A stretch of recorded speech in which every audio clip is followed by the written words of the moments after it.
أعوذ بالله من الشيطان الرجيم. بسم الله الرحمن الرحيم.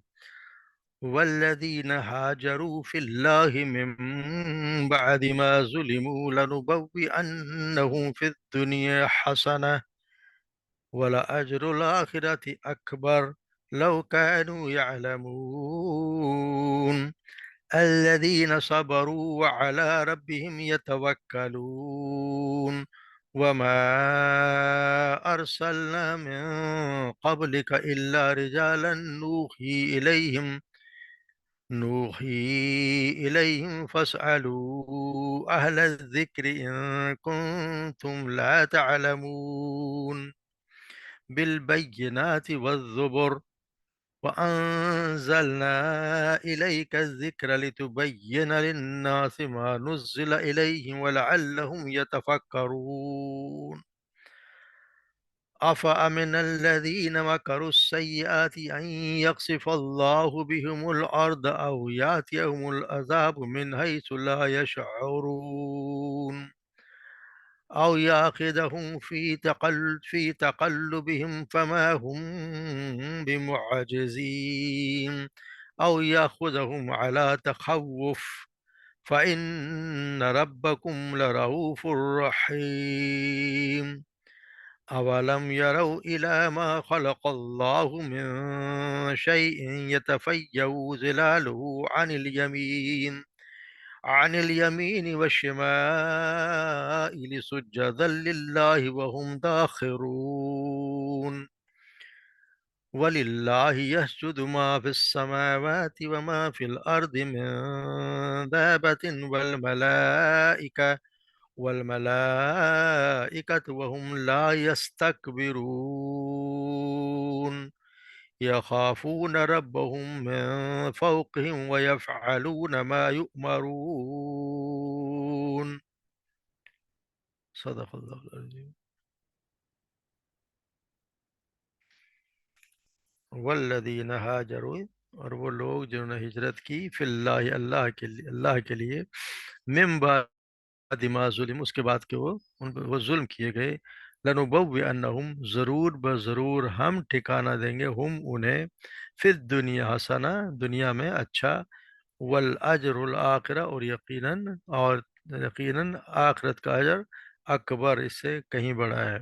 لو کانوا یعلمون، کاش کہ وہ جانتے. الذین صبروا، یہ وہ لوگ جنہوں نے صبر کیا، وعلی ربہم یتوکلون، اور اپنے رب پر یتوکلون، وہ بھروسہ کرتے ہیں. وما ارسلنا من قبلک، اور نہیں بھیجے ہم نے، من قبلک، آپ سے پہلے، الا مگر، رجالن، مرد، نوحی، ہم وہی کرتے ہیں، الیہم، ان کی طرف، فاسألو، پس پوچھ لو، اہل ذکر سے، ان کنتم لا تعلمون، اگر تم نہیں جانتے، بالبینات والزبر، بینات یعنی واضح دلائل، اور زبر یعنی کتابیں، یعنی کتابوں کے سامنے ان کو، یعنی وہی ان کو، رسولوں کو ہم نے بھیجا. وَأَنزَلْنَا إِلَيْكَ الذِّكْرَ، اور نازل کیا ہم نے، الیک، آپ کی طرف، ذکر کو،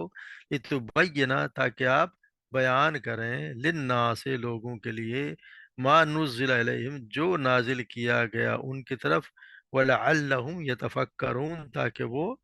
تاکہ وہ یتفکر، غور و فکر کریں. آفَأَمِنَ الَّذِينَ، کیا بے خوف ہو گئے وہ لوگ،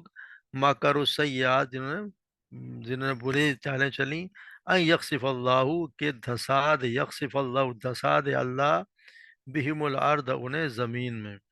او یاتیہم العذاب، یا لے آئے ان پر عذاب، من حیث، وہاں سے، لا یشعرون، جہاں پر ان کا شعور بھی نہ، جہاں ان کو گمان بھی نہ ہو، او یاخذہم، او یاخذہم فی،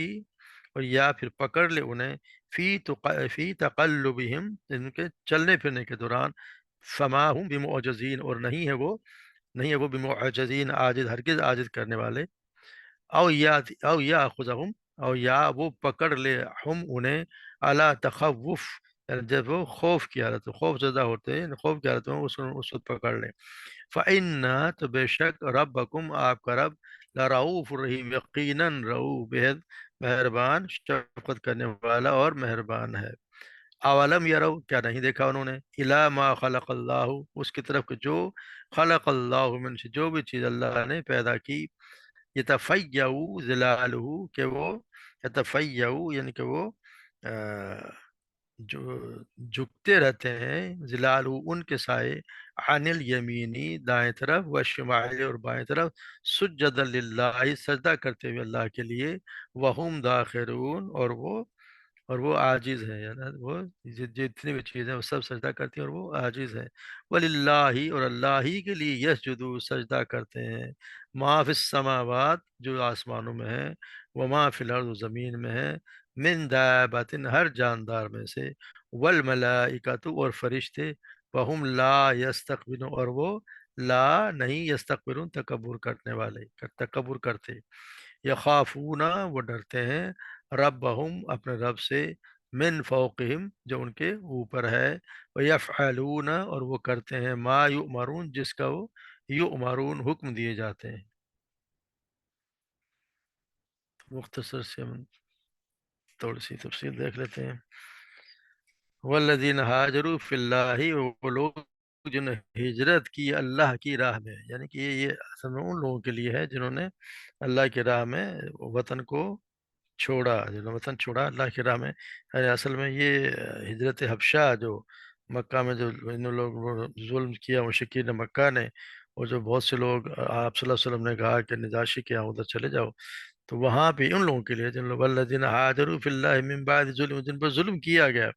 انہوں نے اللہ کی خاطر وطن چھوڑے، اس کے بعد ان پر ظلم کیا گیا، تو ان کے لیے ہے کہ بلا شک انہیں دنیا میں بھی ضرور اچھا ٹھکانہ دیں گے، اور آخرت میں تو اجر ہے ہی سب سے بڑا، کاش کہ وہ جانتے۔ تو ہاجرو کا مطلب ہے کہ ایک تو ہوتا ہے ہاجرہ جس میں زبر پہ ہاجرہ، ایک ہوتا ہے یہ ہاجرہ ہے، تو ہاجرہ کا مطلب جو زبر والا ہے، صرف ہا پر زبر، جیم پر زبر اور را پر زبر، اس کا مطلب اس نے فلاں جگہ چھوڑ دی، ہو سکتا ہے کہ وہ اسے پسند ہی نہ رہی، اس خیال میں اس کے بہتر جگہ پہ چلا گیا ہو، جس طرح آج کے لوگ پاکستان چھوڑ کے چلے جا رہے ہیں، ان کو یہ اچھا نہیں لگ رہا، دوسرے ملک میں جا کے، تو یہ ہاجرہ میں آئے گا کہ انہوں نے ایسی جگہ چھوڑ دی جو ان کو پسند نہ ہو، اس کو ایسی جگہ پہ چلا گیا، دوسری جگہ وہ جگہ جہاں پہ مجبوراً، یعنی جہاں چیز ہاجرہ جس میں یہ ہے، ہا پر ہا کے ساتھ الف ہے، ہا جرا، حالفا، ہا جرا، یعنی ایسا جب جہاں پہ مجبور کر دیا جائے ہو، یعنی اپنی مرضی سے بندہ نہ چھوڑے، یا قوم کی طرف سے مزاحمت یا مقابلے سے وطن چھوڑ مجبور کیا ہوا اپنے چھوڑنے پر، اپنی جگہ چھوڑ خود راضی نہ ہو، تو اس کو کہتے ہیں ہا جرا۔ تو یہاں پہ اللہ تبارک و تعالیٰ نے ان کے لیے بتایا گیا ہے کہ وہ لوگ جو وطن اپنا چھوڑ کے چلے گئے، اس کے بعد ظلم کیا گیا، ہم انہیں ضرور دنیا میں ٹھکانہ دیں گے، یعنی کہ اہل ایمان کی تعداد میں کمزور تھی، اپنے وطن کو جہاں بیت اللہ بھی ہو تو کون خوشی سے چھوڑتا ہے، اسے انہوں نے وطن چھوڑا تو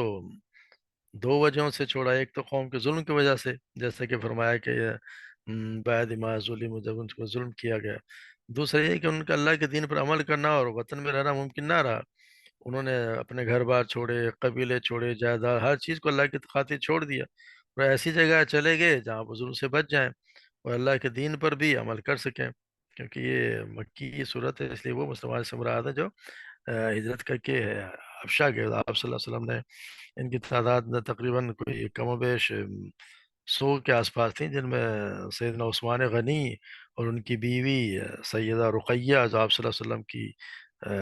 بیٹی تھی وہ بھی تھیں، تو حالانکہ ویسے اس میں سارے ہی مہاجرین کو شامل ہیں، ان کے لیے بھی آپ صلی اللہ علیہ وسلم نے فرمایا تھا کہ یہ سیدنا ابراہیم کے بعد دوسرا جوڑا جو اللہ کی راہ میں ہجرت کر رہا ہے، تو یہ کوئی پھر چاہے یہ عام ہے، ویسے یہ جو لفظ ہے یہ عام ہے، چاہے یہ حبشہ، مکہ سے حبشہ کی طرف ہجرت ہو یا مدینہ کی طرف، کسی بھی ظالم بستی سے امن کی طرف، بستی کی طرف چلے جانا والا کہ حاضر کیا ہو، تو اللہ تبارک و تعالیٰ کا پھر یہ وعدہ ہے کہ اللہ تعالیٰ، یعنی لام، یعنی لام بھی اور نون مشدد بھی ہے، ضرور بضرور ہم دیں گے، ضرور بضرور ہم انہیں دیں گے، لنبوئنہم، یہ لام تاکیدی، اور پھر انہم، یہ مشدد، یعنی ضرور بضرور ہم ٹھکانہ دیں گے انہیں، یہ اللہ کی طرف سے وعدہ ہے کہ ان نہ تو غریب مطلب مہاجرین کو دنیا میں عزت، شرف اور عظمت اور ہم حکومت بھی دیں گے، اور اللہ تبارک نے دے کے دکھا دی، کیونکہ وہ عرب کے نہیں بلکہ شام، مصر، عراق، فارس سب کے مالک بنے، اور آدھی صدی بھی نہ گزری تھی کہ وہ تمام دنیا پر غالب تھے. تو یہ بھی کوئی کم اجر تو نہیں ہے، مگر اس سے بڑا اجر، اجر کبیر تو اللہ تبارک و تعالیٰ دنیا کے علاوہ آخرت میں دے گا. آخرت میں جو ان کو ملے گا، آخرت کا اجر تو سب سے بڑا ہے. یعنی اس سے بڑا، سب سے بڑا اللہ تعالیٰ ہجرت کی فضیلت بہت بیان فرمائی ہے. تو یہاں لو کانو یا علامون سے مجھے یا کاش وہ سمجھتے، یعنی کہ وہ جانتے. اس میں مراد تین طرح کے لوگ ہو سکتے ہیں. ایک تو وہ کافر ہیں جو علم رکھتے ہوتے تو ایمان لے آتے، اگر ان کو علم ہوتا ہے کہ اتنا اجر ہے تو وہ ضرور ایمان لے آتے. دوسرے مہاجر کو ہجرت کی فضیلت جانتے ہوتے تو انہیں بےحد خوشی ہوتی. تیسرے وہ مومن جنہوں نے ہجرت نہیں کی، وہ ہجرت کی فضیلت جانتے تو ضرور ہجرت کر جاتے. تو یہ اللہ تبارک و تعالیٰ نے ان سے، اور وجہ ان کی کیا ہوتا ہے، ان کو کیوں اتنا سب کچھ مل رہا ہے؟ الذین، کیوں وجہ ہے الذین صبروا علی ربہم یتوکلون، یہ وہ لوگ ہیں جنہوں نے صبر کیا. یعنی اللہ، صبر اور اللہ کے توکل ہی سے وطن چھوڑنے کی ضرورت انہیں پیدا ہوئی. ورنہ بندہ تو مستقبل کے خوف سے اپنا گھر بار چھوڑ کر کہیں گیا ہو تو اس کو یہ ڈر لگتا ہے کہ میں کہاں سے کھاؤں گا اپنی جگہ، تو اپنی جگہ سے تو پھر وہ چھوڑتا ہی نہیں ہے. تو وہ یہیں پہ رہتا ہے، اور پھر ہوتا یہ ہے کہ وہ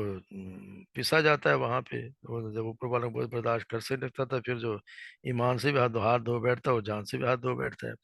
تو یہ وہ لوگ ہیں جو صبر بھی کیا اور انہوں نے اللہ کے راہ، اللہ پر توکل بھی کیا. اس لیے ان کو اس وجہ سے اللہ تبارک و تعالیٰ کریں گے ہم ولاجر الآخرت اکبر لو کان الذین صبروا وعلی ربہم یتوکلون. یہ وہ لوگ ہیں جنہوں نے صبر بھی کیا اور اللہ پر توکل بھی کیا، تو اس لیے ان کو جو ہے وہ ہم بڑے سے بڑا اجر دیں گے. تو سیدنا عمر بن خطاب جیسے صحیح بخاری کی سب سے پہلی جو حدیث ہے وہ یہ انما الاعمال بالنیات، میں سیدنا عمر بن خطاب بیان کرتے ہیں کہ میں رسول اللہ صلی اللہ علیہ وسلم کو فرماتے ہوئے سنا کہ عملوں کا دار و مدار نیتوں پر ہے. ہر شخص کو اس کی اچھی یا بری نیت کے مطابق اچھا یا برا بدلہ ملے گا. بس جس کی ہجرت اللہ اور اس کے رسول کے لیے ہوگی، اس کی ہجرت انہی کی طرف سمجھی جائے گی. اور جس نے دنیا حاصل کرنے کے لیے یا کسی عورت سے نکاح کی غرض سے ہجرت کی تو اس کی ہجرت انہی مقاصد کے لیے ہوگی. یعنی جس مقصد کے لیے وہ ہجرت کرے گا اسی کے وہ نیت کا ثواب ملنا ہے، تو جس اسی کے حساب سے اس کو اجر بھی ملے گا. پھر یہ بتایا کہ وما ارسلنا من قبلک الا رجالا نوحی الیہم، یعنی ہم نے نہیں بھیجے آپ سے پہلے مگر مرد ہی، ہم نے ہمیشہ مرد ہی کو نبی یا رسول بنا کر بھیجا. اسی کی طرح ہم نے وحی کی، انہیں کی طرح ہم نے وحی کی. فَاسْأَلُوا أَهْلَ الذِّكْرِ إِن كُنتُمْ لَا تَعْلَمُونَ، پوچھ لو اہل ذکر سے، یعنی اہل کتاب سے، اگر تمہیں معلوم نہیں ہے. تو یہاں یہ بتایا گیا کہ یہ لوگ، ان کا ام، اللہ تبارک و تعالیٰ نے کہ جب ہم جتنے بھی رسول بھیجے وہ ہمیشہ مرد ہی بھیجا. ہم پڑھتے آئے ہیں کہ ہم جب بھی بھیجے اللہ تبارک و تعالیٰ نے، کیونکہ ان کو ہمیشہ سے یہی تھا کہ یہ کہ سب سے بڑا اعتراض یہ تھا کہ ہم نے یہ ہمارے جیسے بشر ہے تو ہم اس پہ کس طرح مان لیں. ہم ہمارے سامنے پیدا ہوا، ہمارے سامنے چلتا پھرتا ہے، کھاتا پیتا ہے، بازاروں میں گھومتا ہے، تو ان کو ہم کس طرح مان لیں. تو یہاں یہ بتایا جا رہا ہے کہ یہ آپ صلی اللہ علیہ وسلم سے پہلے بھی جتنے بھی رسول آئے وہ انسان ہی تھے. اس لیے اگر آپ صلی اللہ علیہ وسلم بھی اگر انسان ہے تو یہ کوئی نئی بات نہیں کہ تم ان کی بشریت کی وجہ سے ان کی رسالت کا انکار کر دو. اگر تمہیں پھر شک ہے تو پھر اہل کتاب سے پوچھ لو. اہل ذکر سے مراد یہاں اہل کتاب ہیں جو انبیاء اور ان کی تاریخ سے واقف تھے. ان سے کہا جا رہا ہے ان کے مشرکین مکہ سے اگر تمہیں شک ہے تو اہل کتاب سے پوچھ لو کہ پچھلے انبیاء بشر تھے یا کوئی ملائکہ تھے. اگر وہ فرشتے تھے تو پھر بے شک انکار کر دینا. اگر وہ بھی انسان ہی تھے تو پھر محمد صلی اللہ علیہ وسلم کی رسالت کا محض اس وجہ سے انکار کیوں ہے کہ وہ انسان ہے. اس کے بعد اللہ تبارک و تعالیٰ نے اِنَّا أَنزَلْنَا إِلَيْكَ وَأَنزَلْنَا إِلَيْكَ الذِّكْرَ لِتُبَيِّنَ لِلنَّاسِ مَا نُزِّلَ إِلَيْهِمْ وَلَعَلَّهُمْ يَتَفَكَّرُونَ. یہ بتایا کہ ہم نے کہ اللہ آپ کی نبوت کی مزید تائید و تصدیق کے تو فرمایا کہ ہم نے آپ کو قرآن نازل کیا جو اللہ جو لوگوں کو اس کا بھولا ہوا سبق یاد دلاتا ہے اور انہیں خواب غفلت سے بیدار کرتا ہے. اور آپ کی ذمہ داری ہے کہ آپ بحیثیت رسول ان کے عوامر و نواہی اور وعدہ و وعید لوگوں کو بیان کریں. یہ اللہ تبارک و تعالیٰ نے آپ صلی اللہ علیہ وسلم پہ ایک ذمہ داری ڈالی ہے کہ یہ اس کے یہ، اور صاحب یہ بھی بتاتی ہے کہ آیت جو ہے وہ اللہ رسول کی، یہ بھی ان پہ صاف بتا دیتی ہے کہ اللہ رسول یہ اللہ کی طرف سے بتایا گیا ہے کہ آپ جو ہے وہ ان کو صاف صاف باتیں کھول کھول کے بیان کر دیں. ان کو بتائیں کہ اللہ تبارک و تعالیٰ نے کیا چیز، یعنی اس کے یہ آیت منکرین سنت و ہدایت جو حدیث کے منکر ہیں ان کے خلاف ایک واضح دلیل فراہم کرتی ہے. اس کی آیت کے روح سے تو تبین رسول کا مطلب یہ ہے کہ ان کا وہ فرض منصبی ہے قرآن کے بارے میں اسرار و رموز کو سمجھانا، ان میں اگر کوئی نقطہ جو سمجھ میں نہ آئے اس کی تفسیر بیان کرنا، اگر کوئی حکم مبہم ہے تو اس کی وضاحت کرنا، یہ رسول کا فرض منصبی ہے تھا۔ اس لیے وجہ سے اس آیت کے روح سے خود اللہ تبارک و تعالیٰ نے آپ صلی اللہ علیہ وسلم کو یہ تفویض کیا ہے، مگر منکرین سنی حدیث پہ اس پہ اعتراض کرنے لگ جاتے ہیں ہمارے لیے قرآن ہی کافی ہے۔ قرآن اگر کافی ہے تو پھر یہ اس کی کون سمجھائے گا؟ یہ جو باتیں ہمیں سمجھ نہیں آ رہی، یا جس کو اللہ تبارک و تعالیٰ نے وضاحت نہیں کی، جس کے لیے نبی بھیجا ہے، اصل میں تو نبی کے بھیجنے کا مقصد ہی یہ ہے کہ اس کی اللہ جو نبی ہے جو ہمیں بتائیں کہ اس کا مقصد کیا ہے۔ یہ جس طرح ہے کہ اللہ تعالیٰ نے یہاں پہ صاف بیان کر دی ہے وہ حکمت، جس کی کہ جس کا تقاضی ہے کہ لازمن ہے کہ یہ جو ہے وہ پیغمبر بنا کر ایک انسان کو بھیجا جائے، تو کیونکہ اس کی آیت سے بالکل صاف بشک یہ ہوا تو ہوا ہے کہ یہ اگر یہ نہیں آئے گا تو پھر اس کی تعلیم کی تشریح و توضیح کون کرے گا؟ تو یہاں یہی بتایا گیا ہے کہ اس کی تعلیم و تشریح کرنے کے لیے اللہ تبارک و تعالیٰ نے ان پر منکرین حدیث کی حجت کے لیے بھی یہ آیت قاطع یعنی آخری دلیل ہے، کیونکہ نبی کی تشریح و توضیح کے بغیر اس ذکر کو لے لینا چاہتے ہیں، وہ خواہش بات کہ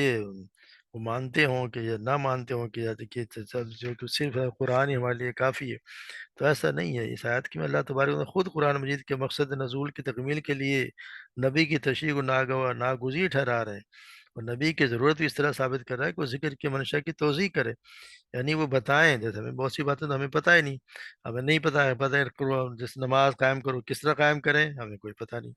زکوٰۃ ادا کرو کتنی دینی ہے ہمیں نہیں معلوم۔ تو اللہ تبارک و تعالیٰ نے بہت سی نبی کو بھیجنے کا مقصد ہی یہ ہے، صرف قرآن اتارنے کا نہیں قرآن اتار دیا اور باقی اللہ تبارک و تعالیٰ نے ایک نمونہ نہیں بھیجا، نبی کو اسی لیے بھیجا ہے کہ وہ قرآن اتارے، اس عمل کر کے بھی دکھائے، اس کو عمل کر کے دکھائے کہ انسان ایک عمل کر سکتا ہے۔ اور یہ صحیح حدیث کو اگر جو نہیں مانتا تو پھر اس کے لیے تو کوئی، پھر تو رسول کو بھی ماننا اس کے لیے مشکل ہو جائے گا، کیونکہ حدیث ہی بتا دی ہے کہ یہ قرآن جو ہے وہ آپ صلی اللہ علیہ وسلم پہ نازل ہوا کہ جبرائیل علیہ السلام لے اسرا لے کے آیا کرتے تھے۔ یہ ہے اللہ، یہی ہے کہ اللہ تبارک و تعالیٰ نے آج تک ذکر قابل جو تھوڑا تھوڑا کر کے لوگوں کا بتایا کہ لوگوں کے سامنے پیش کریں، تو جن کی سمجھ میں کوئی بات نہ آئے اس کا مطلب سمجھائیں، جنہیں کوئی شک ہو اس کو شک رفع کریں، جنہیں کوئی اعتراض ہو تو ان کے اعتراض کے جواب دیں، جو نہ مانیں یا مخالفت و مزاحمت کریں تو ان کے مقابلے میں اس طرح کا رویہ برت کر دکھائیں جو اس ذکر کے حاملین کے شان نشان ہے۔ پھر جو مان لیں انہیں زندگی کا ہر خوش ہر پہلو کے متعلق ہدایت دے، اور ان کے سامنے خود اپنے زندگی کا نمونہ بنا کر پیش کریں۔ تو یہ اللہ تبارک کہ نمونہ بنا کے آپ صلی اللہ علیہ وسلم کو بھیجا، اور یہ بتایا گیا کہ یہاں پہ یہ جو لوگ انکار کر دیتے ہیں اس کا مطلب یہ کہ صرف قرآن کو ماننا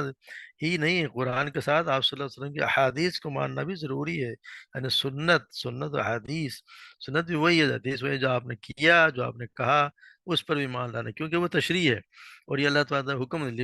بینات کہ اللہ تعالیٰ ذکر تو بین للناس کہ تو آپ واضح طور پر بیان کر دیں لوگوں کے لیے مانوس جو ان کی طرف نازل کیا گیا،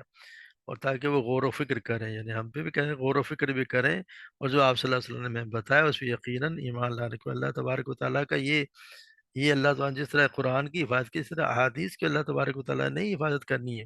اور وہی ہے جو صحیح احادیث جو ہے ان پر عمل کرنا ہر حال میں ضروری ہے، ورنہ تو ہم قرآن میں نہ سمجھ پائیں گے اور نہ ہی صحیح طریقے سے اسلام پہ کوئی ایمان پہ عمل کر سکیں گے۔ پھر یہاں دفعہ میں نے پھر ہمیں لوگوں کو ڈرایا گیا، فامن افامن الذین مکروا السیئات ان یخسف اللہ بهم الارض، کیا وہ لوگ جو بے خوف ہو گئے اس بات سے کہ جنہوں بری بری چالیں چلی وہ اس بات سے بے خوف ہو گئے کہ اللہ تبارک و تعالیٰ انہیں دسات زمین میں یا ان پر کوئی عذاب لے آئے جہاں سے ان کا کوئی شعور بھی نہ ہو۔ تو یہ ایک مطلب یہ ہے کہ ان کو اگر اتنا یہ کیوں وہ شوق ہو گیا کہ بالکل ہی بے خوف ہو کہ اللہ تعالیٰ کی زمین میں دسات ان کے نام و نشان تک باقی نہ رہے، جیسے اللہ تبارک و تعالیٰ نے قارون کو دساتوں سے فرمایا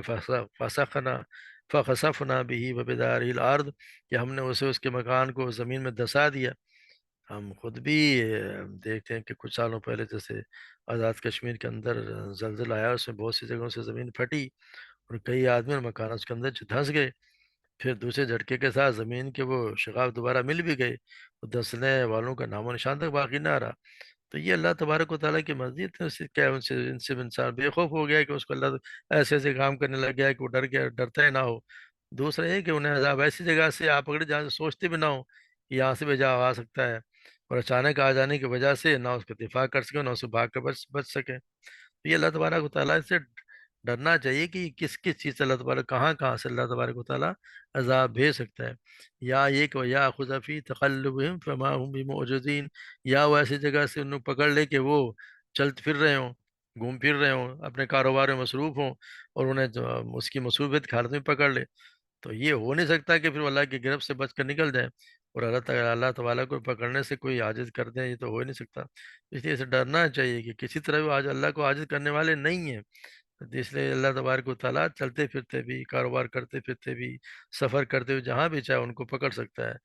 یا خدا ہم اللہ تخوف، یا پھر اللہ تبارک و تعالیٰ انہیں اس طرح پکڑ لے کہ وہ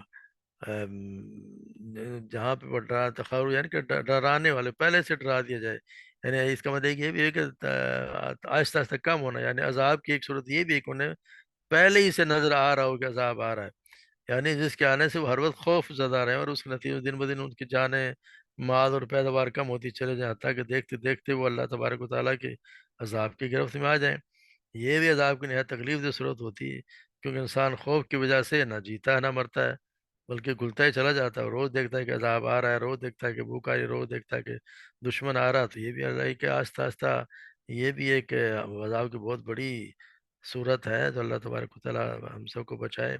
اور یہ عذاب کیوں نہیں آ رہا؟ فَإِنَّ رَبَّكُمُ اللَّهُ رَءُوفٌ الرَّحِيمٌ، کہ بے شک اللہ تبارک و تعالیٰ رعوف الرحیم ہے، ورنہ اللہ تبارک و تعالیٰ کے پاس تو عذاب کی بے شمار صورتیں ہیں، مگر وہ تمہیں مہلت دیتا ہے اور درگزر فرماتا ہے تاکہ تم نافرمانی چھوڑ کر واپس پلٹ آؤ۔ یہ اس کی بے شفقت اور نہایت مہربانی ہے کہ تم گناہ کرتے رہتے ہو، اس کے باوجود وہ تمہیں رزق بھی دیتا ہے، تندرستی بخشتا ہے، اور اس کی طرف سے تمہاری فوری گرفت نہیں ہوتی، ورنہ اگر وہ تمہاری نافرمانی کی وجہ سے پکڑے تو زمین پر کوئی چلنے والا زندہ باقی نہ رہے، کیونکہ اللہ تعالیٰ نے اگر میں پکڑنا چاہوں پکڑوں تو پھر یہاں پہ زمین پہ تو کوئی بھی نہ بچے، کوئی زندہ کوئی بھی نہ بچے۔ تو یہ کیونکہ اللہ تبارک و تعالیٰ نے فرمایا، آپ صلی اللہ علیہ وسلم کہ اللہ تبارک آپ صلی اللہ علیہ وسلم فرمایا کہ تکلیف دا بات سن کر اللہ سے زیادہ صبر کرنے والا کوئی نہیں۔